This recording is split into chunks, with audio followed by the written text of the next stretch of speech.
Ladies and gentlemen, it's my absolute pleasure to welcome back to the UltraRunning Magazine podcast my friend and your resident doctor, Dr. Jason Wagner, who is on the heels of finishing Leadville 100. My goodness, Dr. Wagner, how are you today? On the heels is one way to describe it. I'm still a little on my heels at Leadville. Congratulations on finishing that beast of a run, and a historic one at that this year. My goodness. Yeah, if only I were around to enjoy the history of it. I think you've been preoccupied. Yeah, my participation in the history was as I was. This is my third time running Leadville, and traditionally I was coming back down Hope Pass as I saw the leaders come through.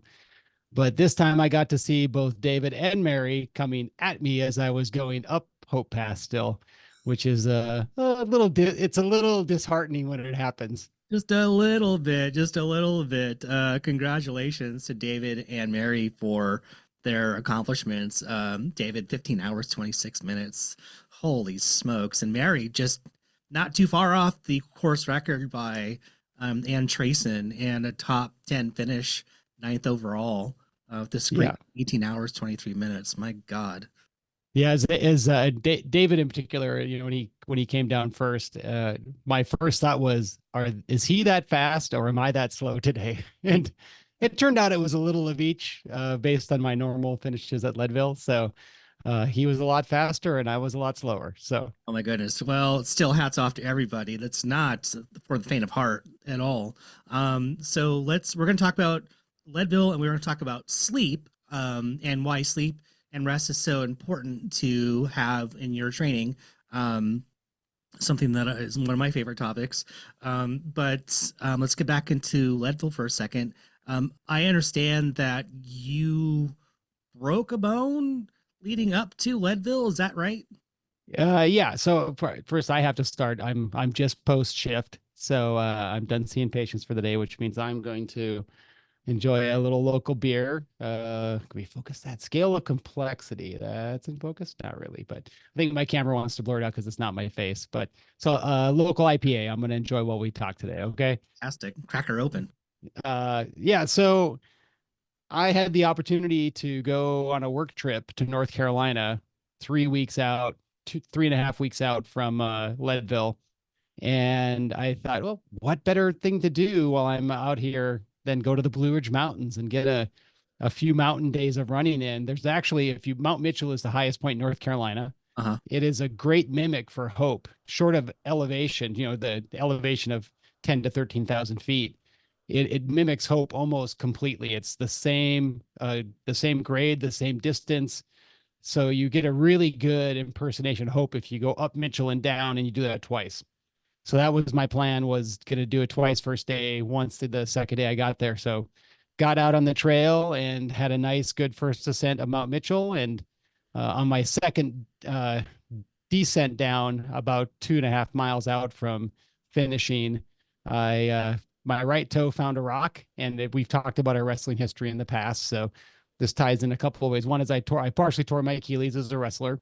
So my right doesn't quite spring like my left. And it always finds rocks and stumps and whatnot. So found a rock with my right foot, and then just fell right on another rock with my right clavicle. And for those of you who have not fractured your clavicle, this is my second one. And first was biking, second was running. It is one of the more painful fractures you can have, because every breath you take, every move you make, that's a song. I'll be there. I think. It is. Yeah. I'll remind you that you broke me. And it did. So, and as soon as I hit the ground, so I've had a few fractures in my time, and a lot of them, you break something, you're like, I might've just broken my wrist, my hand, whatever it might be. You kind of wonder. When this happened, I was like, that's broken. There's just no question that's broken. And it was like, this is where it ties into wrestling again. It's like you're preparing to square up against the opponent. Yeah. And right before the ref blows the whistle, your opponent just hits you right in the clavicle with a rock. And the match is over. There's nothing else you can do. Yeah. Your right arm's useless. I'm thankful it wasn't my head or my ankle, because otherwise I wouldn't have been competing in Leadville a few weeks later. So, yeah, so that was no fun, and it impacted my training a little bit. But it wasn't the sole excuse of why Leadville didn't go how I'd hoped, but it was a factor. Well, what I mean, did you think at that point, like you knew what you had done because you'd done it before, you never forget that kind of break. Did you think this could be, this could be it? This could take out me out for Leadville? Or I mean, did you know that you had enough time to recover and heal yourself with that kind of break? What are you looking Yeah, at with that sort of break? I knew I had enough time to maybe stabilize enough bone that it wouldn't be mobile still when I got to Leadville. So I mean, when I first fractured it, I could push my clavicle and it would move, up and down. So I knew I couldn't do that if that were the case at Leadville. Like, and I continued to do my runs. I actually ran Mitchell the next day, just very carefully downhill. The biggest thing was the pain would build up over time, and the question was like, what would it feel like 25 or 30 miles in? Because I wasn't training long, my runs weren't long enough anymore to experience that. Yeah. So that I think when I went into Leadville, my mindset was, if I have to bail, I'll bail, and I just can't let my ego get in the way of stepping out of the race if my clavicle says I shouldn't run anymore. Right. Is that a kind And of, go go ahead. ahead. Sorry. No, you go ahead. Sorry. I was just gonna say, unfortunately, that didn't happen. My clavicle was really a minimal factor. The only thing it really made it hard to do was take my shirt off or take my vest off. Oh, But during the race, it felt pretty good. okay, good. I mean, is a clavicle something that you can just heals on its own, or do you need to do something to have it set in place and immobilize it? It typically heals on its own. Occasionally, you have to do surgery on it. The biggest thing with the clavicle is protecting yourself from hurting yourself further. So a sling really tells other people, "Hey, I'm hurt. Don't touch me." And it also it keeps you from, you drop something off a counter and you go and reach for it with your hand. It keeps you from doing that stuff. So really, it's a matter of immobilization and time. Didn't he break his clavicle at Hard Rock one year? He did, yeah, and he just tucked his arm into his vest and finished the race. Oh, And yeah. I'm no Killian, but I did tuck my arm into my vest, but it made it worse. So I gave up the vest sling, but I only had 2.5 miles to go, and I had quite a distance. I want to say like a dozen or so miles with his fractured clavicle. Yeah. Oh God. Guy's in beast mode. Um, so then let's talk about the race. So what were you hoping for, and then where did you end up? Sure. So race wise, I've done sub 25 twice, so I was like 24:45 ish 2 times. So I really wanted sub 24, and I kind of aimed my training at that, and I ended up getting a 28:30 something in the long run. And a lot of factors went into that, and we can talk about that wherever you want to. Yeah, let's jump into it. So how did the day unfold for you? Maybe I'm going to rewind a little bit, because I think when you prepare for a race like Leadville and you decide when you want to travel, there are some factors to consider, because if you don't live at elevation, you have to decide strategically when you're going to show up at elevation. So there are kind of three choices, and one is you show up a week plus ahead of time, Mhm. and that's where your body really starts to acclimate for elevation. You really need a month at elevation before it makes a real difference. So going out to Leadville 15 days ahead of time doesn't really buy you much unless you just want to hang out and have fun. Okay, can we excuse me, pause for 1 second right there. Can you explain to the good folks what it means to acclimate your body at elevation biologically? What's happening to your body? Yeah, so I won't go too in depth, but you basically do a few accommodations. So when you initially show up at elevation, your body dehydrates itself to concentrate your red blood cells, so that your red blood cells per like milliliter of blood are denser. So you have a higher oxygen carrying capacity per milliliter through dehydration. And then you become tachypnic, which means you breathe faster. And that's to extract, since you can't extract as much oxygen per breath, you increase the number of breaths you take in order to, over a cumulative minute, get more oxygen out of the air than you otherwise would. And then your heart rate picks up, so that I think you think of red blood cells as like trains that carry oxygen. So I concentrate the trains, because each train carries less oxygen. And then I try to load the trains with more oxygen by breathing faster. And then I try to deliver more trains, even though they have less oxygen, more rapidly, by increasing my heart rate.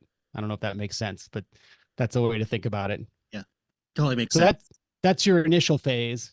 And then what happens over the first 2 or 3 days is you actually decompensate over time. So you get this initial burst, and then after day one, you get worse for the next 2 to 3 days.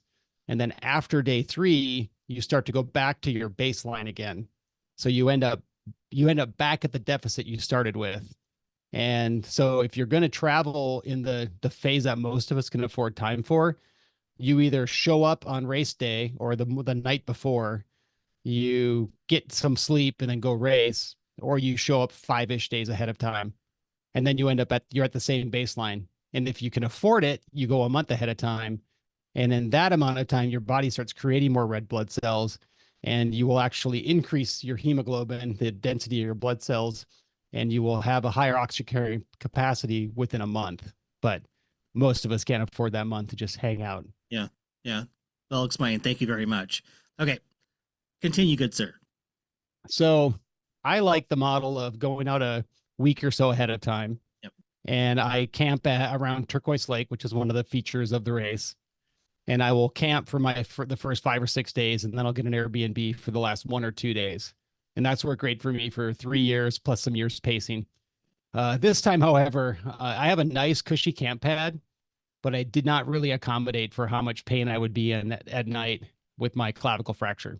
Mhm. So I have an Apple Watch. It tracks my sleep for me at night because I wear it. The first night I was at Leadville, it recorded 0 sleep. It was like, you didn't sleep last night. I know you were lying down, and even your Apple Watch will say you were in bed this long and you slept this long. And for me, it was like you weren't even in bed. Like you got 0 credit for your first night at Leadville. And that's a combination of higher elevation along with just a restless night of sleep with a painful clavicle. So I kind of regret that decision a little bit in hindsight, but it's worked for me in the past, so that's what I went with. Yeah, yeah. So why change anything if it's always worked for you in the past? So Right. you know, Yeah. So that was my kind of prep for Leadville. I did and I did 5 days because I had some work commitments I couldn't get out of. So I did 5 days instead of 7, which is what I've done before. I would come out a full week ahead of time. And it's just really nice to hang out in that atmosphere. And I catch the Leadville mountain bike the day before. So I get to kind of fanboy on the Leadville mountain bike section. And then the next day is the Leadville 10K. So you can do a nice little warm up, get a feeling of what it feels like to run at elevation by doing the 10K. And then you can hang out for 5 days before the race. mhm. So that's my normal plan. Didn't quite get to do that this time, but that was the plan. And then going into race day, so I ran for a charity. I ran for a charity that supports organ donation, the Chris Klug Foundation. So they were able to put me up in a nice Airbnb the night before the race. So I got a solid night of sleep before that, and they actually had a masseuse who I've been carrying my shoulder all wonky for weeks.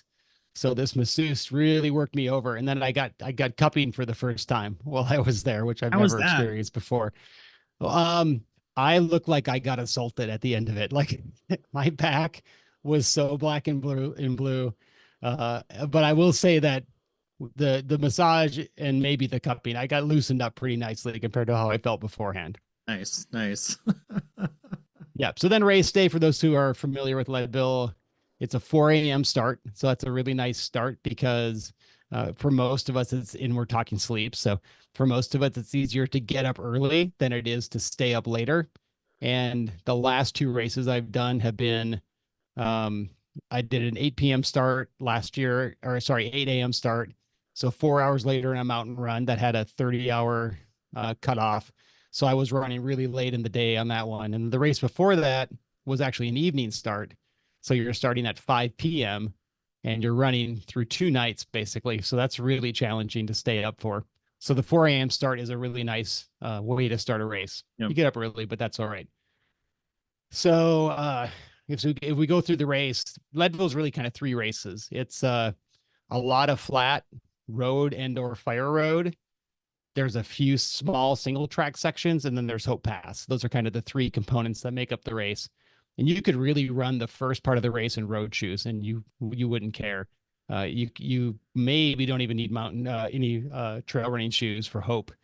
But the first part, you end up in like Congo lines. Is the 700, 800 people who are running the race kind of figure themselves out. You run out of town on flat paved roads, hit some gravel. You run like 13 miles of gravel, almost somewhere in that ballpark, 10 miles maybe, before you hit your first single track. And then when you hit your single track, you're bunched up still in the beginning, and then get yourself around Turquoise Lake, and you do your first real climbing on fire roads. So that's where the middle of the pack can really start to separate, is climbing. Except I really suck at climbing. I'm a decent descender, but I'm a horrible climber. So climbing's where I always lose ground, and I make it up on the descent. So you go down Power Line. It's an infamous section of the course. Going down, not a big deal. Coming up the next day, really big deal. And then you're on flats for a long time after that before you start going around Mount Elbert. And Mount Elbert, you go around the base of it. Beautiful single track, really nice section of the course. And then you get into Twin Lakes, and then comes Hope Pass. So Hope is the make or break for most people. I'm not sure the exact stats, but probably around a third of the field will drop at Hope Pass. And this year, 774 started and 400 finished, 404 finished. Wow. So Wow. most people will they'll go, because they call it the Batman. You go up Hope Pass, you go back down Hope Pass, you stop at Winfield, then you go back up and back down again. And if you look at it on a map, it looks like a Batman hood. Nice. And most people either get to Winfield and say, I'm not doing that again, or most people are going to drop, or they just can't make the cutoff coming back up Hope Pass again, because it's a worse climb on the way back. It's shorter but steeper on the way back. Yeah, it tops out at what, 12,600 feet? Somewhere in that ballpark. It's just shy of 13. Wowzers, and 18,000 feet overall elevation gain. Actually, I don't know the answer to that question. It's somewhere in that 15-ish ballpark. It's like, as I look at my map, I have my Leadville stats pulled up, but I don't remember those exact numbers. And you're over 10,000 feet when you start the race, right? Yeah, and that's the crux of Leadville, I think, is that almost the entire course is 10,000 plus along the entire course. So it's an interesting thing for somebody who's not at elevation, because at that elevation, like, your oxygen is your fuel. That's what allows you to burn ATP to metabolize your efforts. And when you're that high up, and if you're not accommodated to elevation, it's like having a car that has a governor on it. And it's interesting in that you actually I recover a little faster from Leadville because of that. So because I can't push my muscles as hard because I don't have enough fuel for them to really push them, I actually recover quicker from Leadville than most races. Wow. And as a runner, you have to accept that. You just have to say, like, I just can't be as fast here because of elevation. It's kind of like running in the heat. You can't run as fast in the heat because your body's incapable of keeping up that pace when it has to shed heat. So same thing here. You just don't have enough fuel for the fire. And that's a hell of a thing for your mind to try and convince your body of, or your body to convince your mind of, that I can't perform like I used to. So it's like, what's wrong with me? What happened? Why am I off? It also makes it really challenging to decide on what your pace is going to be. If you've never run a race at elevation, deciding what you think you can run is nearly impossible. You really have to go out there and try it. And, not to throw a free plug out there for the Leadville training camps and other races, but you can have an opportunity to race sections of it during the training camps or you can always go out there yourself too. That's what I did the first time I ran it. Yeah. If someone offers a training camp, do it. Especially for a higher profile event like Leadville, Right. Yep. Yeah. So I ended up, just from the get-go, just to kind of go back to my race, I ended up just a little slower than I wanted to be. So I was, 15, 30 seconds slower per mile than I wanted. And there was just nothing I could do to make up that difference. And I had a URI, upper respiratory infection, kind of hit me about 5 days out, right as soon as I arrived at Leadville. So I was like, I don't know if it's the elevation, maybe a little bit of allergies. I'm not really sure what's going on. Stuck with me till about the day before the race. I was feeling better, but then hit me as soon as the race was done again. So I think, in hindsight, COVID's everywhere. I'm like, oh, maybe I had COVID. I never tested, so I'm not really sure, but had a bit of a URI. So I never really got to be as fast as I had hoped to be. And then when I went up Hope, it was just hopeless. It was like, it's just I was just so slow, and there was just nothing I could do to make it different. And that's the mistake I made the year prior. Well, 3 years prior, the last time I ran it, I was slow going up, and I really pushed myself to make up time on hope. And it just, instead of making up time, I really wore myself out. So this time I decided, let's go with what the body says to do. Yeah. We'll just get up and down hope, and we'll go up and down it again, and we'll see what it feels like. And that's what I did. And then I got back on the other side and got to Twin Lakes. And I got to Twin Lakes at a point where 25 hours was still in reach if I could kind of keep myself together. And one of my pacers had to drop. His son got sick back in St. Louis, and he had to make an emergency trip back home. And Oh, his son ended up having an emergency surgery that all turned out great. okay. But in the middle of that, I lost my pacer, and so I picked up a spare pacer along the way. And again, for those not familiar with Leadville, the difference between Leadville and other races is your pacers can mule for you. So having a pacer is a really big deal because you can give them all of your equipment. You give them your pack, your water, your food, your poles when you don't want them. And that's 3 to 5 pounds that you're shedding onto somebody else for 40 some miles. Yeah. So picking up a rando pacer was clutch.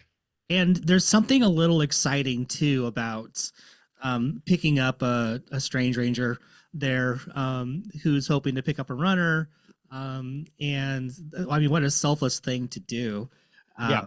So tell me about your pacer. Who are they? Where are they from? And what was that like? So my pacer right now, I'm gonna like draw a blank on his name right now because I was in a weird mental state. But I gotta pull him up. Maybe we can trim this and edit. I don't know, but We can trim and edit, no problem. because I actually picked up a random pacer um at Leadville the first time I ran it. It was because my pacer couldn't keep up with me, and so I picked up a random pacer, and he did a nice job for me until he wasn't native to Colorado. He had just moved there, and he ended up dropping because he couldn't handle the elevation. Fortunately, the pacer I picked up this time, he was acclimated for a year plus, so he was able to keep up with me. And man, I'm just gonna draw a blank on his name right now. He came to us from Vermont, and he works in Denver and lives in Boulder now. I remember those components of it. Oliver was his first name. I'm blanking on his last name. But anyway, I picked him up. He had never paced before. So this is a brand new thing for him. He was pacing somebody who dropped at Hope Pass, which is usually the case. They lose a runner, and then they end up just looking for someone to help run in, and it was great. And if my two questions were, can you run me in under 25? Can you keep up? Second question was, will you carry all my shit? And the answer to both things was yes, which meant he was qualified.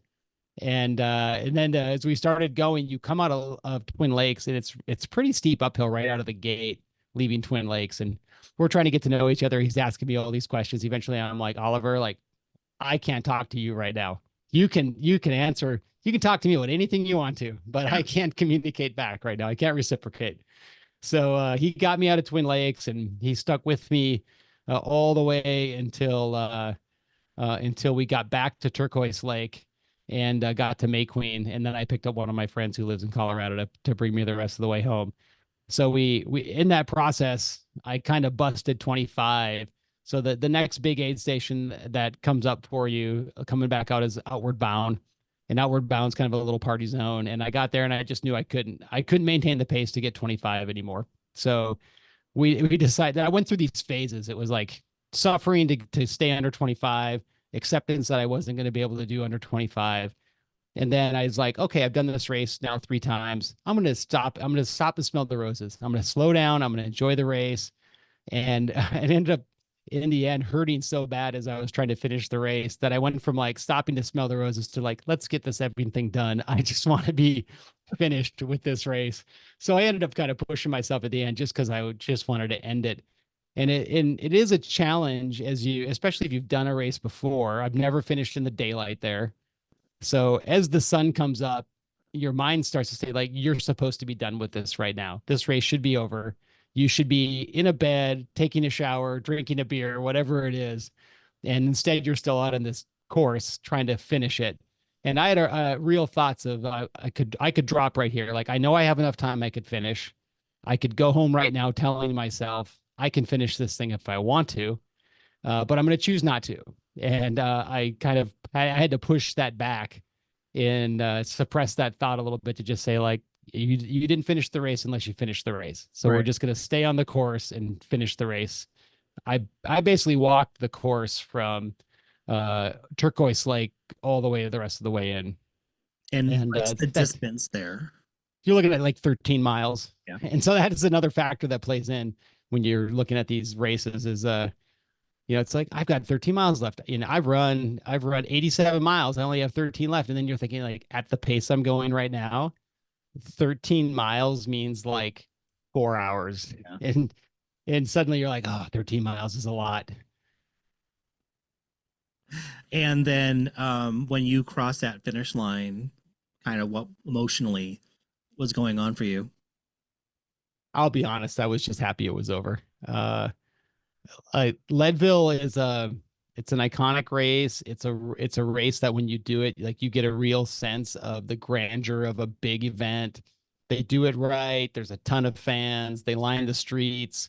It's a big deal to be a part of, but the sections that are hard are really, really hard. And this year, more than any other race, I think Leadville just kind of it sucked the life out of me in the process of doing the race, and I had to dig deeper for longer than I have in any other race to this point.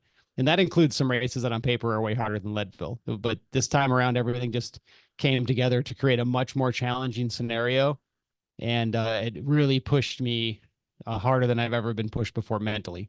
Yeah. Yeah. Wow. Wow. What did you learn anything about yourself this go around? Hmm. I think maybe boy, I don't know. That's an interesting. I wasn't prepared for that question. Uh I guess to some extent I learned that I have my limits a little further out than I might have otherwise considered it to be in the sense of just unwillingness to give up. And there's a difference between giving up when you're permanently damaged and all you're doing is damaging yourself more, and giving up just because you're tired and you don't want to do it anymore. And I think I pushed that barrier back a little bit further in this race. Yeah. Yeah. And in my dream races is Hard Rock, and I think about like a race like this and how I felt at Leadville, and I'm like, Hard Rock, do I really have a Hard Rock in me? I don't know. I do have some very kind of elementary questions I want to ask you. And I think these are questions that I think like people might just kind of want to know. Comparing notes to what does it take to run Leadville? How did you run it? What worked for you? So first I want to ask you about your shoes. What kind of shoes are Oh, did you run this time? that is a fair question. So I'm an ultra guy, and so I normally run in ultras. I ended up buying a pair of the Killian Jornet's new line of normals, Yeah. and I'm not going to remember their weird names, so I'm not going to remember which pair I have. I have the one that's the 2.0. It's like the second edition of one of the two pairs of shoes. And I put a fair amount of mileage on them ahead of time, thinking I'd kind of broken myself in and gotten used to them with my feet. And I ended up starting with those shoes, and I ended up having to swap them immediately at my first aid station where I could pick up shoes at Outward Bound. It's where I met my crew for the first time. So we're looking at like mile 23 or so. And was starting to get some blisters around my heel on the right side. So most people have a smaller foot. My right foot is my smaller foot, and so it shifts a little more. And that one just got a little irritated. So then I switched to my standard, the Ultra Olympus. The issue with the Olympus is that they changed their heel design this year, and they now have a big posterior like heel cushion behind your Achilles tendon where it inserts in your heel. And I was getting blisters from that. But this is more information than you want. But I came from a business trip to Leadville. I could only fit so much into my luggage, so I only brought three pairs of shoes with me. So I brought the normal shoes, my new Olympus that didn't quite fit me perfectly, and then my old pair of Olympus from the prior design. So then I wore the new Olympus as far as I could, And then I swapped out, and then I wore my new Olympus to go. Or sorry, I wore those up and down Hope because you do a creek crossing after you come back on Hope. And so I crossed the creek in my new Olympus shoes. They actually performed great. I didn't get any bad blisters from them this time around, thankfully. And then I switched into my tried and true Olympus for the way home. Kind of looking at like, I need the cushion of the Olympus along with a design that I know my feet will like when I get back. Yeah. Um, Nutrition. What works for you in a race like this? Um, when you are on the trail, and then when you go in to see your crew at an aid station. Yeah, so nutrition, I will admit, I've been doing this for 10 years, but nutrition is still something I'm kind of dialing in a little bit. And I think what happens is that I don't get quite enough calories in as I'm racing as I need to. And so I'm always trying to push the calories. And so what I do now is I do timed gel intake, and that's my nutrition. And then I'll supplement that occasionally with liquid nutrition. And so for here, and again, this is going to show you how I have like no dedication to brands at all. There's I just decided that. So, and I don't know if we'll throw a little shade here, but when Spring Energy had their issues with their calorie counts, I abandoned Spring because I didn't think they were going to be reliable for me as an energy source. And so I just looked up what Leadville was using, and they were using like I want to say it's Performance Gel or something like that. It's one of the newer brands on the market. So I just switched to whatever Leadville was using for their gel nutrition. I like the way they taste. It's a good neutral sweet taste. And so it's just every 20 to 30 minutes, one of those goes down my gullet, and whether I like it or not. And I tend to get nauseated, but I never throw up. So I just kept forcing those down along the way. And then ramen's my go-to when my stomach starts to turn. I love ramen at night. So I will drink all the ramen noodles you can send my way. Oh my gosh, it's just a salt umami bomb on the trail. Uh, Yeah, and I love a good baked potato like rolled in salt too. yeah. But they did not have any of those this year. They had some mashed like instant mashed potatoes, but they didn't have any of the like just a chunk of potato you could roll in some salt. I mean, Instamash is it's good. I mean, it'll get you there, but I mean, there's nothing like the real thing. Yeah, and the other part I'll add to that is this year was you think 70 to something degrees doesn't sound hot, but it's hotter than usual for Leadville, and their aid stations are spaced out based on what they think you need for water intake. And so I ran out of water between every aid station from outward bound until I finished the race. So Mhm. I was low on water pretty much the entire race. Mhm. And I would try to catch up at the aid stations, but I only had 2 water bottles. So I didn't have a spare to keep with me. And that's maybe a lesson learned. I probably should have had 2 in my pack and 1 spare. So you're not doing a hydration bladder? No, I like bottles because I like the fact that I can kind of just feel like this is what I got. It's Yeah. give them a little palpation. You're like, all right, I got about a third of that bottle and about half of this bottle. Or I know if I drink one down, I'm halfway to done. And I also like that water bottles give you like this little bonus at the end. It's like your bottles are empty, but if you take the cap off, you get like just that little bit extra. And it's like your fuel reserve on your gas tank. Right. Yeah. I too am not the biggest fan of the bladder in the backpack in the hydro pack. I always go handhelds, and I find that the handhelds are my savior for when I tow a root or a rock, and I'm able to use those to kind of cushion the blow. Yeah. I know that putting your wrists out, palms out first is never a good idea. It's a good way to break them, but so far it saved my ass from eating dirt. That does remind me that about 2 hours in the race, I did hit a root and just fell right on my right shoulder, the one I broke my clavicle on. Oh, good. And Yeah. and it was just like my clavicle was like, I didn't like that, but it didn't break. It didn't crack. It was like I was like, oh, thank you. Thank you Yeah. for holding together. Yeah, you owe me some damned ice when we're done with this, sir. Right, right. um, Phenomenal. And what was your end time again? 28. 28:30. So at about an hour and a half after the cutoff and about 4 hours slower than my usual, but uh lessons were learned, that's for sure. Yeah. And now I'm actually wondering if I said I just talked about not causing permanent damage, but I have my right knee is still fairly sore in one particular spot. So I have a question of whether I may have given myself a stress fracture in my tibia. So I was at work today in the ER and I was like, "Man, if the right X-ray tech is on, I know I can get an X-ray on the side." Pop in there And and get it done. and unfortunately, the right X-ray tech was not on today, and nobody I knew was working, so I didn't get my free X-ray. So we'll see if it's still bothering me in a week. I'll get an X-ray or potentially Well, an MRI. I hope it's just a little niggle and it goes away on its own. So, Yeah. um, thanks for just. Is there anything else about the race you want to share with us before we move on to the topic at hand? I think the biggest thing I took away from the race is be satisfied with your C goals if when you achieve them, because they're still amazing accomplishments. And while I fell far from what I'd hoped to accomplish on this race, I worked harder, learned more than I have in a lot of races, and races where I'd done better. And I will say for the audience too, like I'm 54. I'm a solid front of the middle kind of a runner. Today this race I was not, and I still should be happy with that performance. Yeah, yeah. Well said, sir. So we're here to talk about also here to talk about sleep and its role in your training and why it's important. So tell us, why is sleep so important?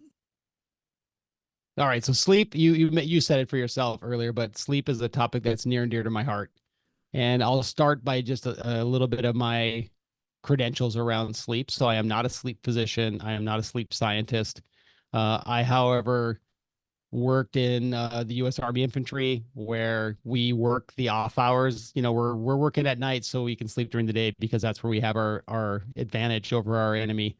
And then as a flight surgeon, sleep is a critical component of working with your pilots. They have very strict sleep structure and regimen around when they fly missions. And again, most of their missions occur at night, so you're constantly fighting the traditional sleep pattern of where people want to be.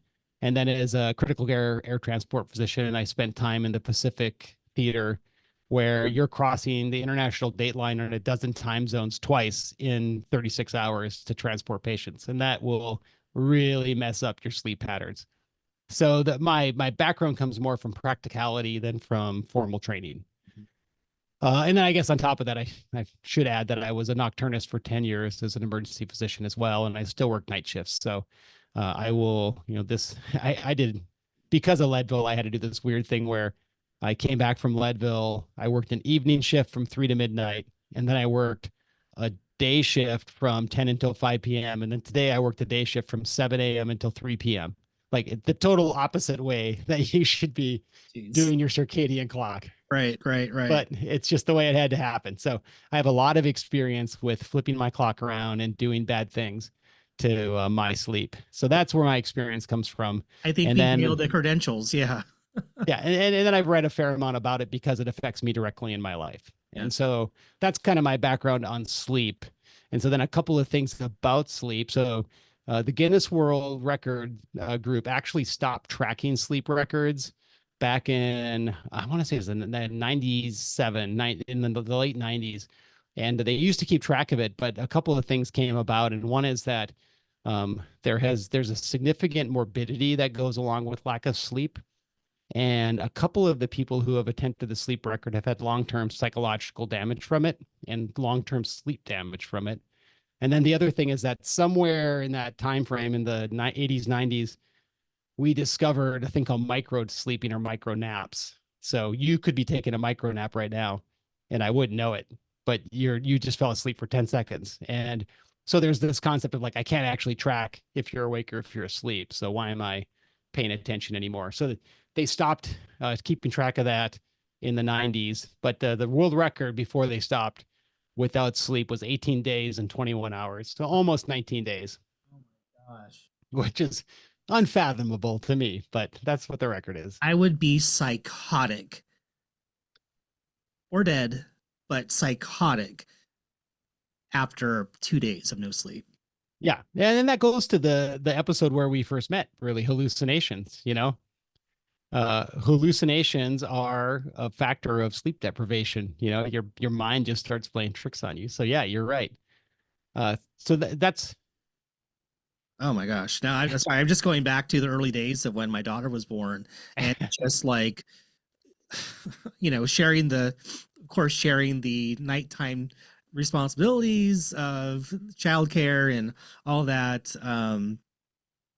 with her mom. It, it's just, yeah. I don't know how, I don't know how I did it, and I just right. remember Yeah. not being able to function, on just, on typical like parent stuff of not getting enough rest, Right. long periods Well, of and the other part I like to add about sleep is that I think that we are still a country that is like I can sleep when I'm dead. I think sleep has started to earn some respect for its value in society over the last 5 or 10 years, but I still think that we reward people emotionally for not sleeping.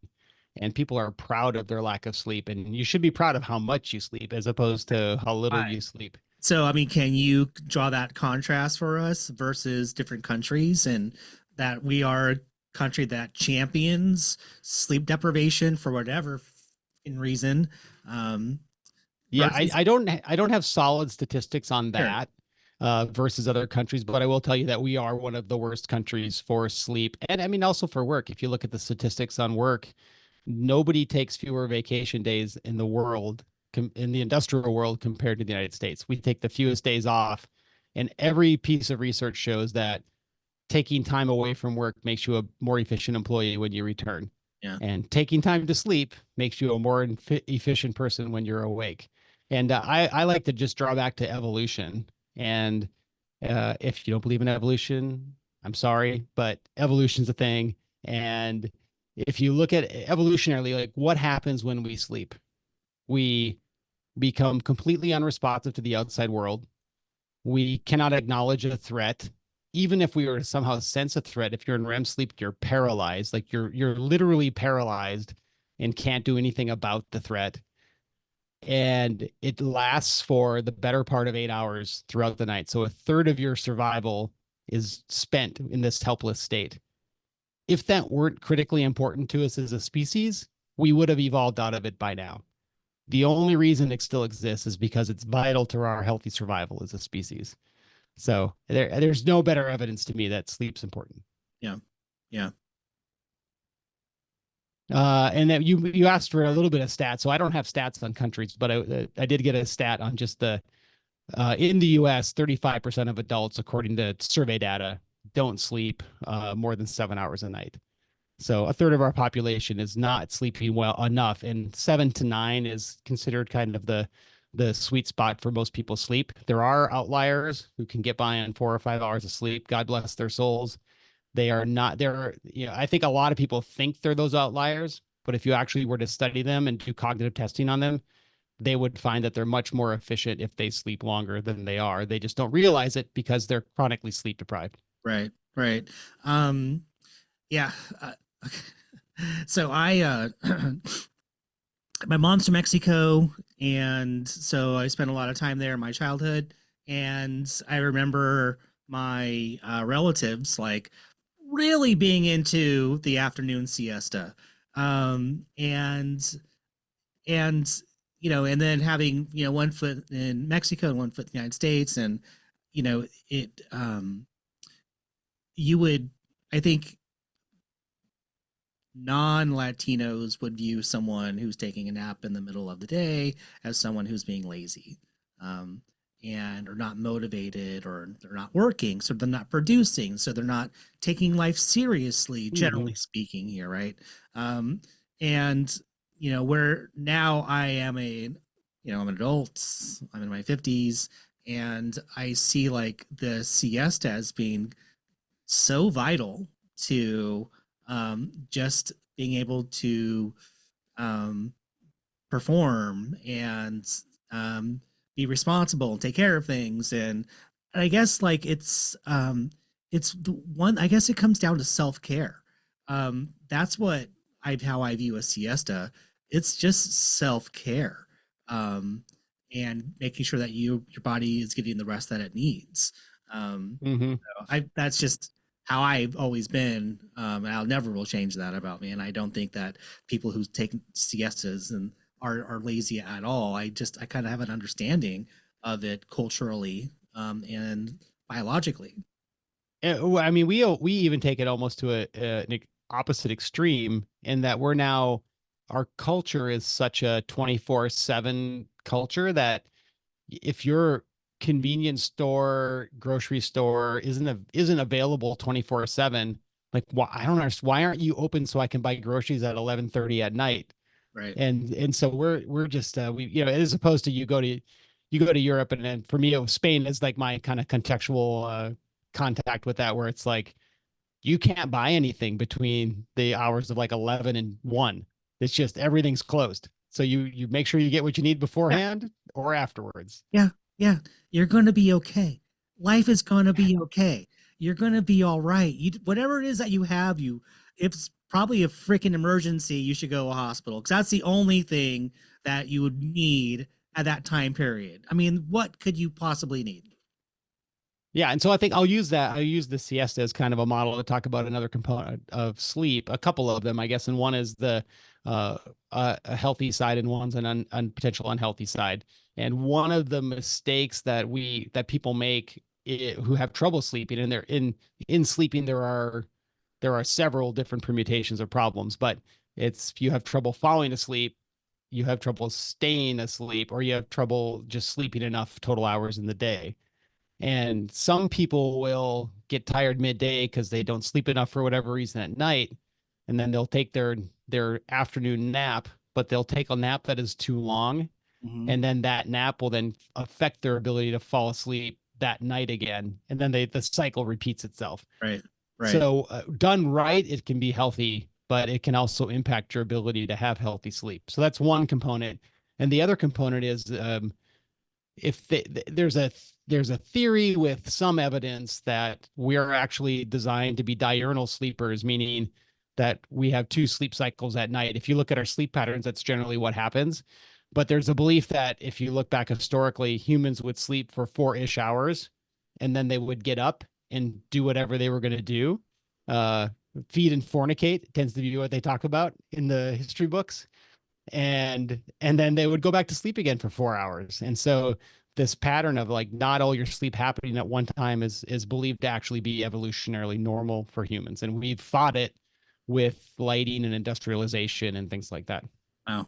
Wow. Wow. This is such a fascinating topic. So can we bring it into the sphere of running and its kind of importance there and why? Yeah, let me just cap off one more thing Sure. around sleep needs, and this is where I think we really fail. So as we age, our sleep needs change. And I think most importantly, we fail our teenagers. So teenagers need 8 to 10 hours of sleep a night. So especially if you're an athletic or active teenager, you need probably 9 to 10 hours a night to recover from the activities you're doing during the day.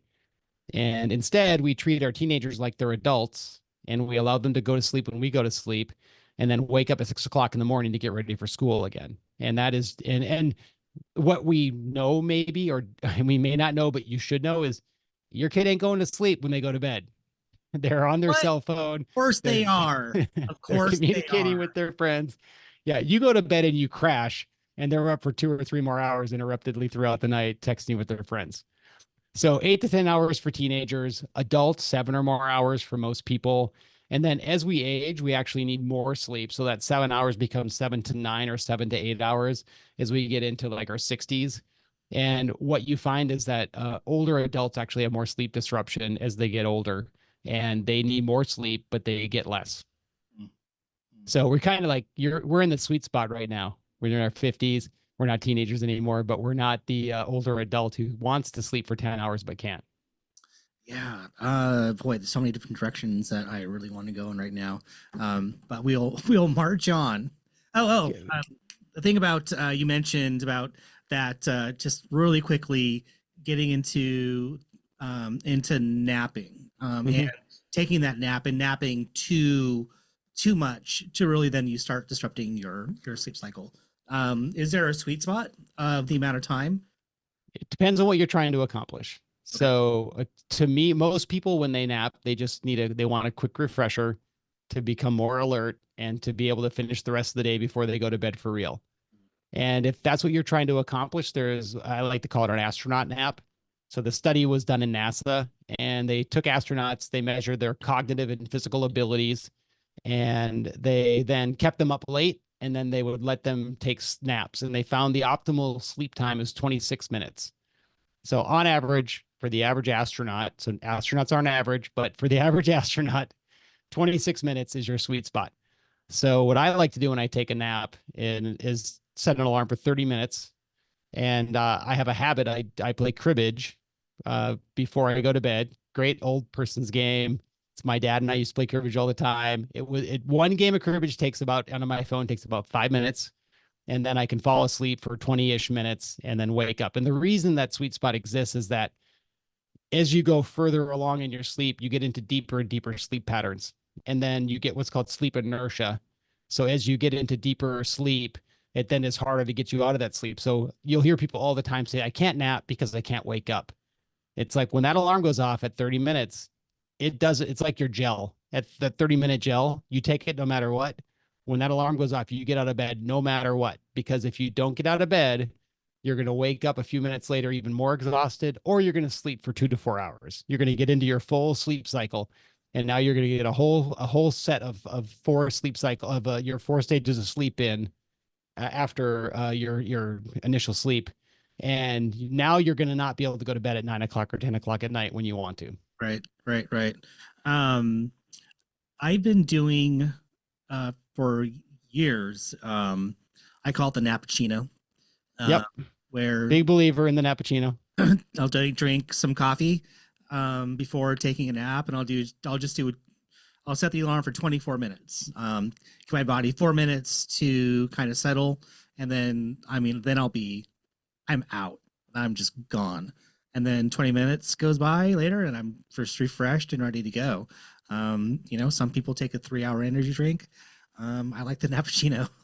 Yep. I actually had Nappuccino in my notes. It's one of my favorite things. Yeah. It's solid. Yeah, and one of the issues to consider, if we tie this into racing a little bit, is and I'm thinking now not for like performance or for recovery, but just along the lines of, I'm in the middle of a race, I can't go anymore, I have to lie down. What do I do? Yeah. That's where it can be challenging because most people in that environment can't just fall asleep. They are going to need some time to wind down. They're going to need to get their mind quiet. So your 26-minute nap might take you more like 45 minutes to accomplish to get you into the point where you can fall asleep. Either that or you have somebody, if you have a pacer with you, who could just be like, I'm going to watch this guy. Once they fall asleep, I'm going to count out 25 minutes and wake them up. And then you have to have an agreement with yourself. It's like, whatever's happening, I'm getting off the ground. I'm getting out of this chair to keep on going again. And less of an issue in most of the races we run. But if you start looking at 20 or like 200-mile races, things like that, finding these nap cycles and how to use them effectively is really important. Yeah. And knowing when to, or knowing how to listen to your body to know when it's the right time, of when it's just pure exhaustion versus I'm really beyond the limit of what my body can do, what I can ask it to do. I need to do this now. And I think, and going back to your point earlier in the conversation of how we look at sleep in our country, of like, well, if you're not producing, you're failing.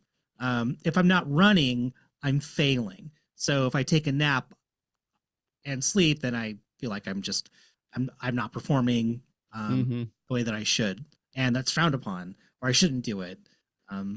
Yeah, that's tough. And I think, another thing to factor in is there's like 3 factors that I like to think about. And it's, what's the time of day? How exhausted am I? And where am I on the course? Yeah. So if you're extremely exhausted and it's almost sunrise and you're not going to get to the next aid station until after sunrise, it might be best to just take a dirt nap on the side of the trail before the sun comes up. You get better sleep when the sun's not out. and you just have to suffer that you're on the side of a trail as opposed to an aid station. Uh, but if you're not exhausted enough yet to fall asleep immediately, then you're burning minutes trying to fall asleep. But if you wait till you're at the point of exhaustion, you might not be in an optimal space or time to sleep. So you have to kind of factor all those in. And probably the most powerful component of that is the sun and getting yourself to sleep before that sun comes up. If you're, and especially on these multi-day races, get your sleep when it's dark outside. Don't plan to take naps when the sun's out. Is there something biologically that's happening to your body and brain when the sun comes up and you see that those rays just coming in? Yeah. Yeah. I mean, we've all heard about, I think about the blue light and, not to look at screens at night and not to have blue light exposure. And that's because the blue light mimics the, what we call white light of the sun. So the blue component of that white light is what really triggers your hormones to keep you awake. It's saying, hey, it's daytime now. It's time for me to be awake and alert. And so that sun is one of the most powerful tools to setting your circadian rhythm. And anybody who runs overnight and gets that sunrise in the morning, you feel that difference when the sun comes out and starts hitting your retina.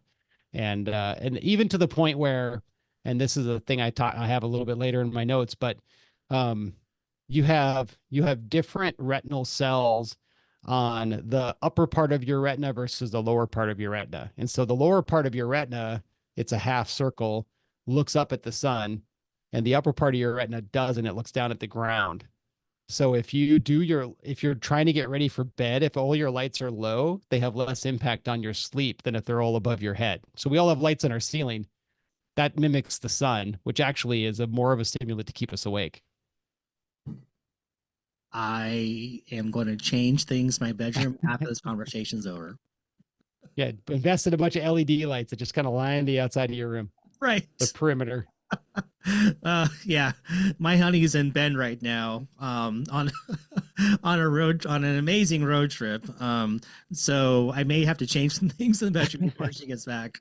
Sorry, I mean, I talked to Jason Wagner and he said that our lights are basically the sun, so we got to make some changes. Yeah, you got the perfect environment behind you right now. Exactly. That just says bedtime. Yeah, and she'll say, "Good, you can go sleep in there. Go sleep in your studio." And then I guess the other thing chemically is I'll just add on to that is that you have a couple of chemicals in your brain that are basically in a battle of balance between each other, and one of them is adenosine, and the other one is orexin. So adenosine, as the day goes on, adenosine builds up, and adenosine is a chemical signal to your brain that it's getting more fatigued. And then orexin decreases over time, and that's a stimulant that helps keep us awake. So when you wake up in the morning, your adenosine's low and your orexin's high. And then as we go, adenosine slowly starts to rise and build up and increase, and your orexin gets lower and lower. And at some point, you reach a tipping point where your brain says, all right, I've got enough adenosine and too little orexin to stimulate me anymore. It's time for me to take a nap. Mm-hmm. So what caffeine does is caffeine blocks the adenosine receptor. So caffeine blocks your brain's ability to tell there's too much adenosine out there. And so that's what tricks your brain into thinking it should still be awake. But you still have this low level of orexin, which is what makes your brain stimulated. So one is faking your brain out, but the chemical that actually makes your brain work isn't fully functional anymore. Mm-hmm. So you're awake, but you're still not optimal. You're not operating at an optimal state. And so then when you go to sleep, that's what resets things. So when you go to sleep, your adenosine decreases, your orexin goes up until you reach a point where your brain says, all right, I've had enough rest. It's time to wake up again. Mm-hmm. Is sleep and caffeine the only two things that we could do to try and, have any influence on how that war is waged in our bodies? I mean, there are some other meds out there, things like Provigil. I forget the generic brand for Provigil. That Provigil basically takes away your feeling of fatigue. I haven't seen any studies. I'm sure they're out there that look at Provigil, prescription drug only, that measure performance. So I don't know what being on Provigil does for your performance versus just getting some sleep or being on caffeine. Yeah, it's shown that. What's your life look like if you're on that? What's medication? What's your life look like if you're on that medication that you need a prescription for it? Well, it's generally used for shift workers. Okay. And so people like me, like I've never used it, but that's like I'm the person who's like the poster child for it. I'm in your 50s, night shifts get really hard. I'd be popping that shit And like Tic Tacs, man. yeah, so there are a lot of shift workers that will use it during the night shift while they're working so that they can stay up and then they, go to sleep during the day. And a lot of them will take a depressant of some sort so they can go to sleep that night or that daytime, I should say. Okay, so I interrupted you. Please continue. I know. I mean, that's about what I had to say. There's a few other drugs out there like Provigil. I other than the fact that they work, they don't stimulate you. They don't make you feel like you're wired, like too much caffeine might make you feel. I just don't know the outcomes, the performance benefits. Right, right. Okay. So what else should we know? Like I guess so. We talked about the stimulant side of things. We didn't really talk about just the basics of sleep. So maybe we'll talk about that for a second, and Sure. then we'll move into some drugs. Time for drugs after that. So you go through 5 stages of sleep as you go through your night, and the first stage will carry you through your first hour or so of sleep, and that goes from being awake. You'll go through a brief period of REM, that's rapid eye movement. That's what I think we're all very familiar with seeing people's eyes flutter back and forth, and then you will fall asleep. And I think a lot of people mistake that REM is when your important rebuilding aspects of sleep happen, but that's not the case. It happens as you get deeper in sleep. And if you have a sleep tracker of any sort, I won't say they're fantastic, but they're not terrible at telling you like when you're in deep sleep and when you're not. And it's a little disheartening sometimes when you look at your sleep tracker and you're like, I slept for 8 hours, except in the 8 hours I was in bed, I only slept for 6. And of the 6 hours I slept, I only got 25 or 30 minutes of deep sleep. And deep sleep is where your recovery happens. So as we go through your first cycle of sleep, it's going to last for a couple of hours. You're going to fall asleep. Hopefully, you fall asleep quickly. You don't have trouble. That's something called sleep latency. So that's how long it takes you to go from awake to asleep. And it's a little counterintuitive, but the shorter your sleep latency, the more likely you are to be sleep deprived. So if you can hit the bed while your partner's asking you a question and you're unconscious before they finish their question, you're not getting enough sleep. Mhm. So one thing to think about is your sleep latency, and it's not easily measurable without a sleep study, but that's a factor. So first 2 hours, we get through our first cycle of sleep. We get a little bit of deep sleep. We get into our second cycle. That has a couple more stages of deep sleep for us. And then as we get into our third cycle, our REM picks up in our third and fourth cycle. And through this period, we're going from almost awake to asleep to almost awake to asleep. And you're just kind of you're like riding this wave. The waves change a little bit as you go on. But as we then come out into the other side of sleep 7 or 8 hours later, then our deep cycles get shorter and less deep. And then our awake cycles we get closer and closer to our awake state. Mhm. And so that's just normal pattern. We go to bed deep, we waver in and out, and then we kind of slowly wake up over time as we get closer to the day. And there are some devices out there to take advantage of this. If you're someone who has a little flexibility in your wake up time, you can set an alarm that will base when it triggers on how much you're moving as you're waking up. And so if you're dead asleep, not moving at all, the alarm won't go off. But as you start to get lighter and lighter in sleep, the alarm will trigger as it senses that you're closer to being awake instead of waking you up from a dead sleep. Wow. Wow. This is And fascinating. This is so fascinating. I'll throw the key out there is deep sleep is where you recover.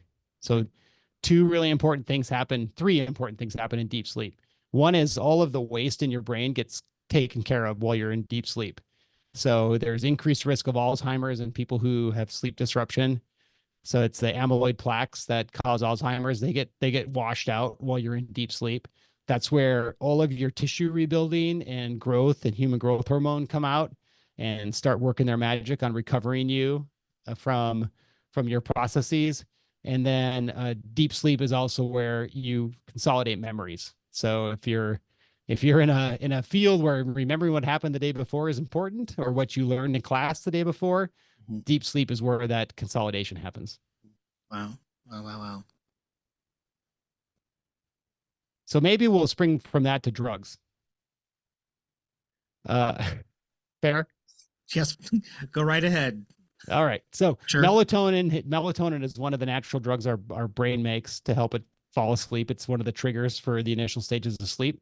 So there's this concept that, well, if I take melatonin, that's going to help aid me in sleep. And it is true that melatonin will help you fall asleep and it can help you stay asleep. But there's also a risk that you get a little bit of a hangover with melatonin. So you should always test melatonin before you decide it's going to be a drug you're going to use, especially if you have competition or you have to perform at work or something like that. But melatonin also impedes your ability to get into that deep phase of sleep and perform those clean out activities and consolidation of memories and things like that. So while you will sleep better as far as you can detect from a pure time standpoint, you may find out that despite sleeping longer and deeper in your mind, you actually have done fewer of the things you really need to help yourself out when it comes to recovering afterwards. And then that's the same for Benadryl, which is also a sleep aid. Diphenhydramine histamines are one of the drugs that get released to help you fall asleep. They do a great job of putting you to sleep, but most people will get a hangover from it, and you're probably shortchanging yourself on some of the recovery that you need while you're sleeping. Mm-hmm. And then one of our favorite substances is alcohol. So everyone yeah, I drink a little alcohol and I sleep so much better. You do go to sleep faster, and GABA is one of the chemical releases that alcohol causes, which is one of the main constituents of sleep and depression. So GABA is a really important component of that to help you maintain your sleep cycles. But when you drink alcohol, a few things can happen, and one is you might actually get too much GABA built up, and so you're sleeping too deeply, and you lose your memory consolidation and some of those factors. But also alcohol causes muscle relaxation. So you may have noticed, or your partner may have noticed, that you snore more when you drink a lot. And when you snore, you become apneic. When you become apneic, you lose oxygen, your carbon dioxide levels build up, and eventually you wake up in the stuttering. And when that occurs, you go completely out of your deep sleep cycle. You wake up enough to breathe a whole bunch, and then you just repeat the pattern again. So people with sleep apnea, and it can be worsened by alcohol. They'll wake up dozens of times a night and not realize it. And then the final thing is, we've all experienced, I'm sure, alcohol causes diuresis, meaning that it makes you have to pee. Yeah. And getting up to pee in the middle of the night is it's an activity that will happen more often if you're drinking lots of alcohol, particularly if you're drinking lots of beer, which is my go-to, because I got alcohol and volume in the same container. Do you have any information about I know that THC gummies, like sleep aids, is something I hear a lot about. Do you have any data on that? I don't have anything specific on THC. And so I guess all I would say is that, I guess it would be CBD or CBD. Either one. Yeah. Either one along those lines. So I guess I will say with CBD, the most recently I've looked, which I will admit has been a couple of years, because funding is hard to come by, and no non-FDA approved drug wants to test itself because they don't want to prove that they don't work. There's no good evidence for CBD. There is a lot of anecdotal evidence. A lot of people say it helps, but there's not a ton of evidence that says it actually makes a difference. And so that CBD, the THC side of things, I don't know a ton about. I would just caution that the chemical pathways that are influenced by that are similar to the chemical pathways of things like alcohol or some of the sleep meds we talked about. And so they're going to affect you in ways that, while they may put you to sleep, I would worry that they would compromise some of your recovery potential. And I think for us, recovery is a big part of what we're in. We're going to sleep to recover. Yeah. And I'll share a little story with that for myself. When I started UltraRunning just over a decade ago, I was also at a really busy time in my career, and I still had a kid at home. And so the way I trained for ultras was by sleeping less. So I just got up earlier in the morning and I got my training run in before the house woke up. And so I was getting up at 4 a.m, 3 and 4 a.m to get my runs in. And then at the age of 42 or something like that, I had my first outbreak of shingles.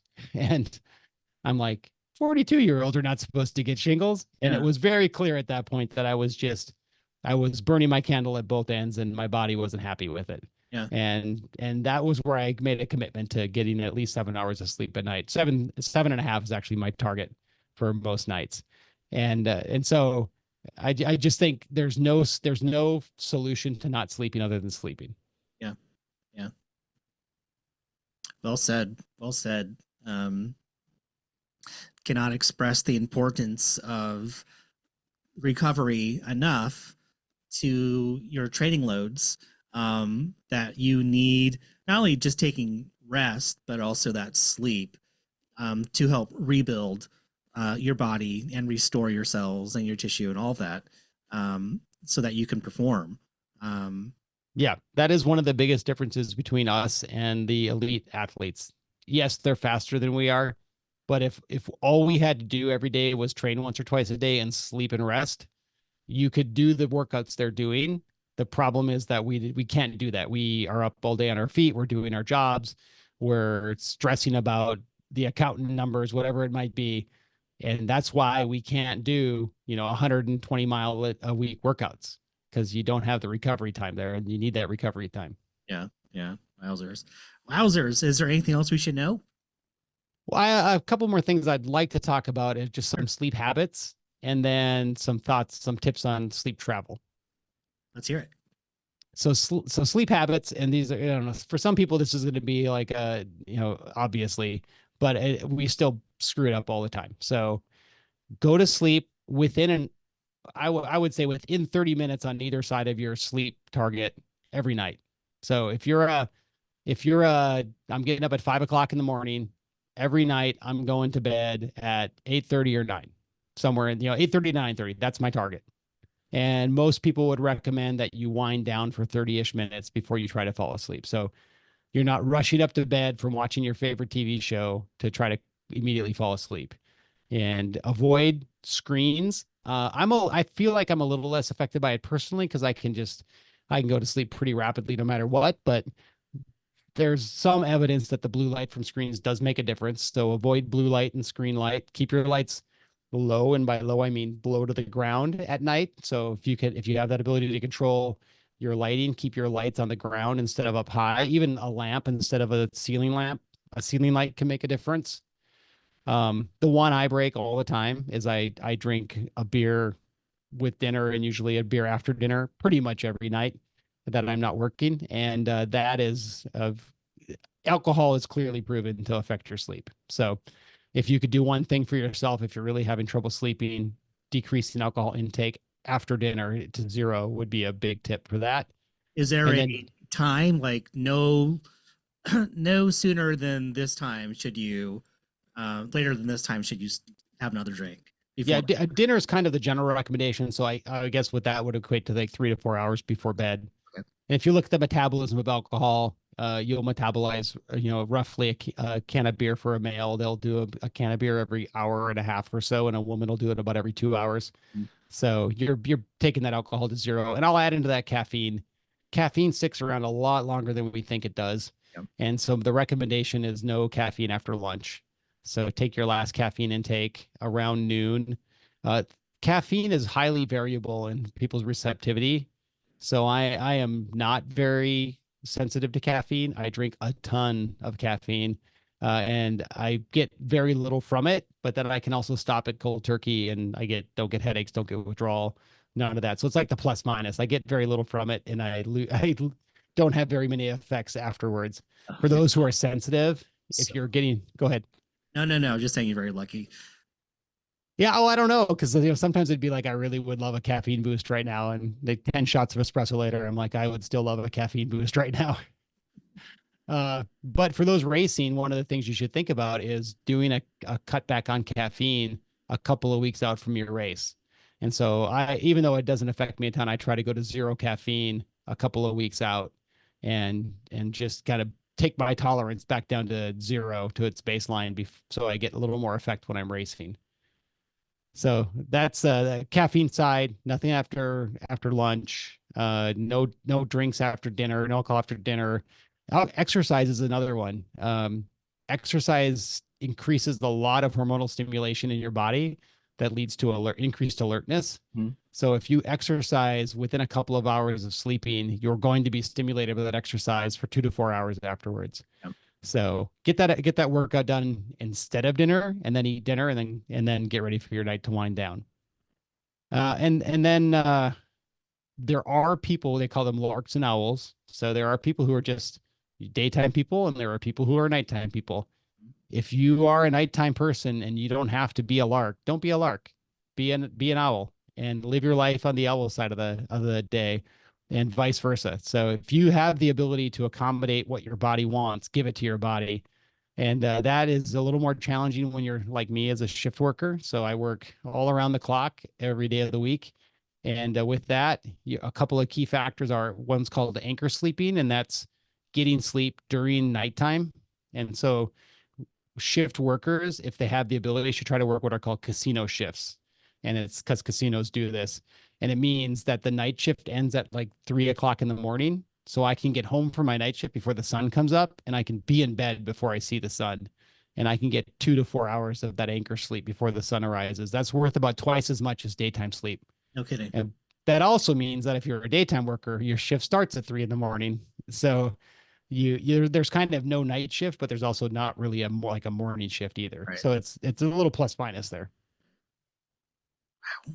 Yeah. So those are some of the sleep habits. Thoughts or comments on any of that? No, I mean, I think it's like you said, it's all very practical information. It makes sense. A lot of things I've heard before about the caffeine and alcohol, when to stop, when to not take it. So yeah, but this is still very good information. I guess one kind of question, the caffeine reduction leading up to a race. What's the theory behind that? So as you consume more caffeine, your body accommodates to it. So it actually adjusts to higher caffeine levels. And that's why people who are used to having a lot of caffeine get caffeine withdrawal, get caffeine headaches. Don't talk to me until I've had my cup of coffee, people. And by decreasing that intake, you lower your number of receptors for caffeine again, or lower their sensitivity. I can't remember the exact, if it's receptors or sensitivity, but you basically make your body more sensitive to caffeine as you decrease your intake over time. Mm-hmm. So that cup of coffee at mile 80 means a lot more to you if you haven't been having caffeine for the 2 weeks leading into that. Gotcha. And that buildup takes weeks. So you can cut down over the course of a couple of weeks. And then during the race, it doesn't matter that you took caffeine at mile 10, you're going to still feel the benefit of having cut back later on in that race a day later. Wow. That's great information. Okay. Okay. What else should we know? I think from the sleep tech standpoint, probably I've talked about a little bit of the things that, sleep monitors and smart alarms. I think if you have a few bucks to spend, temperature controlled mattresses can be a really nice addition to your sleep armament. Basically as we go to sleep, our core body temperature drops. And then as we wake up, our core body temperature starts to climb. And so if you can get a temperature controlled mattress, you can help nudge your body towards sleep or wake by having a cooler mattress when you're going to sleep, and then gradually warming it up as you're waking up in the morning. And so it's kind of a gentle way to push your body one way or the other. The poor man's version of this, at least going to bed, is a shower. So when you take a warm shower, your core body temperature actually tries to drop to counter the warm temperature of the shower. So if you take a warm shower 20-ish minutes before you're trying to go to bed, you'll get a drop in your core body temp right before you go to sleep, and that'll help you fall asleep faster. So it's a little counterintuitive. You would think I should take a cold shower, but if you take a cold shower, your body adjusts to that by trying to make your core temp higher. Right. So warm showers at night, cold showers in the morning. I love this. This is so good. This is so good. And then my other poor man's version of this is keep a leg outside of your blankets. What? So that's the really poor man's version. Yeah. So your body's constantly controlling vasodilation. So there isn't enough blood in your body to have all your blood vessels open up at the same time. So your body's constantly squeezing blood vessels and opening blood vessels up. And it's doing this to regulate flow to your muscles, into your organs and things like that. But it also uses it to regulate temperature.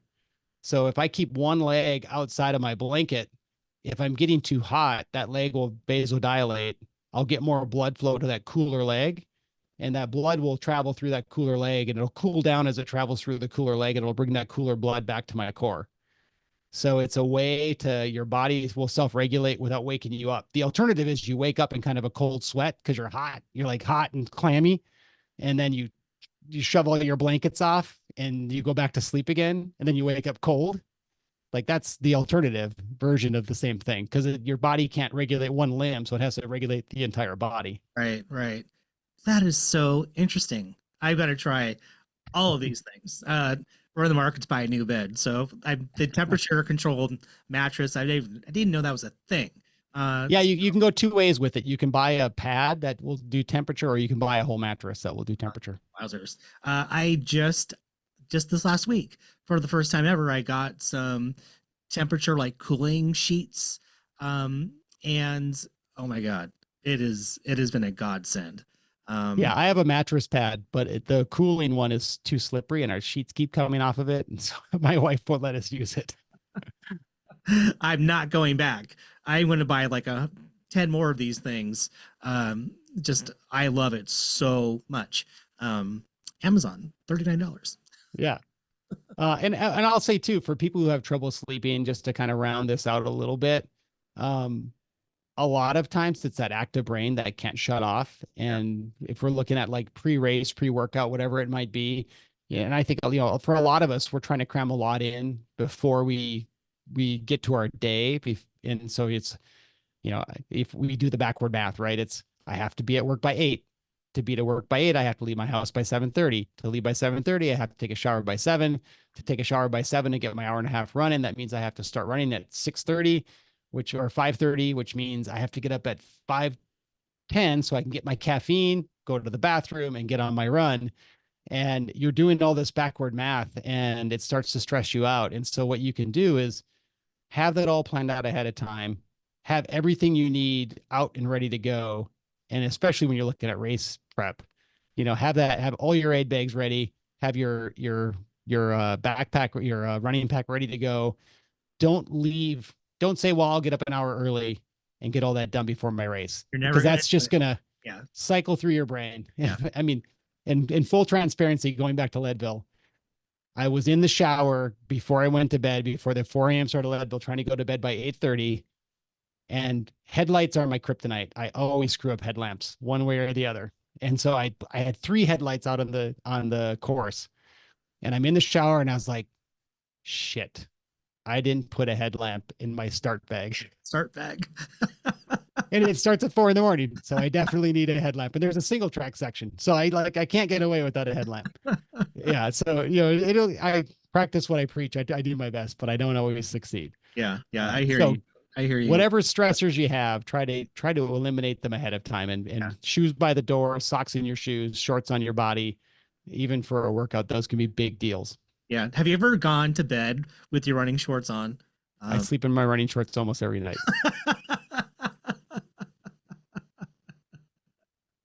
Those are my pajamas. My pajamas, tried and true. Yeah. TMI, and I know this, we're going long here, but TMI, I pulled out a pair of clean shorts to put on about a week ago. It was before Leadville, and I looked, and despite having gone through the wash, there was just squirrel's nut butter plastered throughout the inside of my shorts. I was like, I don't know if I can wear these to bed. Definitely not. These ones need one more run through the wash. Well, if you're chafing while you sleep, then yes, but if not, probably not. Yeah. And if you're chafing while you're sleeping, then you're sleeping wrong. Is there anything else we should know? A little bit on travel. Okay. So we didn't really talk travel yet, but general rule, you need an hour for every time zone you change to adjust, you need a day for every time zone you change to adjust for that time zone.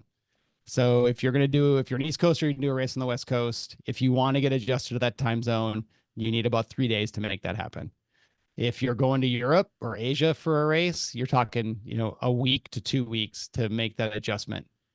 When you traveling west is easier on our bodies. It's easier to stay up late than it is to get up early. And we've probably all felt that when we traveled even within the United States. So traveling west is easy, traveling east is hard. The general rule is when you travel west, you sleep, and when you travel east, you stay awake. And that helps reset your body. And then once you land, first thing you want to do on the ground is get exposed to the sun in whatever state it's in on the country you're going to be in. And then when the next morning comes, you got to get out and get in the sun as soon as the morning comes. It doesn't matter how tired you are, how jet lagged you are. The sun is your key, and you need to get exposed to the circadian, you expose your circadian rhythm to the rhythms of the place where you are now. So those are some really important things. And then there's a great app that can help you with that as well. And it's called Time Shifter. And there are a couple of versions of it now. There's a travel version, which is the one that's out now, but they just released one that isn't in full, it's in beta at the moment. That's for shift workers. And it helps adjust your clock ahead of time so that you can start to time shift ahead of time before you go somewhere.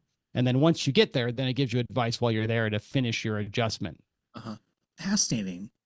Yeah. And then the last thing I'll say is there's pre-shifting and shift and sleep banking. So if you and like I sleep bank before I work night shifts. So before I work a night shift, I stay up late the night before. I get up around I stay up to 2 or 3 in the morning. I get up around 10 or so, and then I go back to sleep around 6 o'clock at night so that I can bank 4 hours of sleep before I go to my shift. Uh-huh. So you can do that before races. You can bank your sleep and try to get a little extra sleep. Like I think a good example would be like the Grindstone 5 p.m. start. I know I'm not going to sleep between noon and 5 p.m. I tried it. It didn't work. But I know I could probably stay up late and sleep in until 10 p.m. So I should just banking that a couple of hours ahead of time to help yourself shifting into that different pattern. Or I know I'm going to be competing in Asia. Right now in Asia, it's, 5 o'clock in the morning. So I should pretend like it's 5 o'clock in the morning here. If you have a schedule that can accommodate that, that can make some difference too. Yeah. Yeah. That's sound advice. Time shifter app. Who would have thought? Yep. And I think, oh, sorry, one more resource for you. CDC website has a ton of info on sleep. So it's just, if you just go to just search for CDC website sleep, and they have a bunch of this stuff. They will go through the sleep, circadian rhythm, what the pros and cons of sleep meds, things like that. We'll be sure to link that information in Yeah, the I'll send that to description on you. this podcast for sure. And then I think that's everything I've got. I think everything I've got for sleep. Man, I am ready for a nap. I am so excited. Yeah, I'm off for the first day since Leadville, so I'm looking forward to a good night's sleep tonight. But this has been a wealth of information. There's so many things that I'm going to put into practice starting tonight that I'm really excited about because it's sleep is something that I sometimes struggle with. I think we all do in one form or another. Whether it's not too much or maybe it is too much. The very busy mind, we call it VBM. Um, at nighttime, the lowering of the lights. Who would have thought about that? But that's really just awesome information. So thank you so much for doing all that research and handing it to us in a very easy to understand way. I really appreciate that. Can I just add it as an end note to this is make sure your partner knows what's going on. You're, make sure they understand why you've lowered all the lights in the hallway or why you're going to bed at 9 o'clock at night and you're throwing your phone in the bathroom. It's bring them on board with it because it's if they aren't a part of it, then they'll kind of wonder what the heck's going on. Yes. And they need to cooperate to some extent. And I will say that as a shift worker, I disrupt my wife's sleep all the time. And so whenever I'm in control of what I'm doing, I put on a sleep mask, I put in earplugs, I do everything I can to protect myself so that other people don't have to change their life too much around me. Yeah. Yeah. Yeah. Good on you. That's very important to in a healthy relationship to make sure that everyone has buy-in and all this stuff and isn't just knows what's happening because hopefully it's to their benefit too. So Yeah. Yeah. Well, thank you again so much for all this information, and congratulations on your finish at Leadville. So Thank you. proud of you for getting out there and getting the work done under some pretty unique circumstances. So Yeah. yeah. A good time was had by some. Well, thanks again, and I'm looking forward to having you on again soon. So yeah, the next time around, well, who knows what it's going to be. Well, we But I will find another great mystery topic. This is one of my favorites. So, can't wait. I'm always looking forward to it. Thanks all so right. much. We'll see you next time. All right. Thanks, Scotty. Bye.